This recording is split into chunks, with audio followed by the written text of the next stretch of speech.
সবার মতো রাফিও নতুন ক্লাসে একটু নার্ভাস ছিল। ক্লাসে ঢুকেই তার চোখ আটকে গেল শেষ বেঞ্চে বসে থাকা এক মেয়ের দিকে।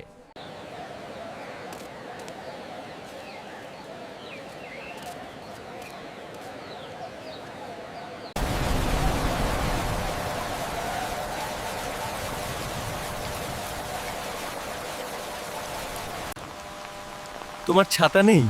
না, আর বৃষ্টিও আমার খুব পছন্দ।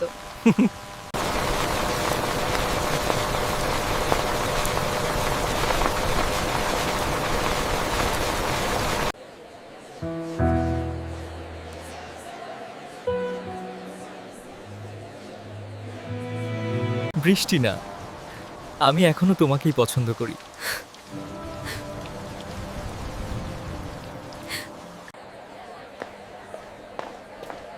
মায়ের বাবা অন্য শহরে চাকরি পেয়েছেন।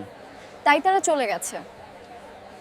30 বছর বয়সী রাফি ঘুরে দাঁড়াতেই দেখল মায়া নামের এক 30 বছর বয়সী মহিলাকে। একই হাসি, একই চোখ, শুধু সময়টা বদলে গেছে।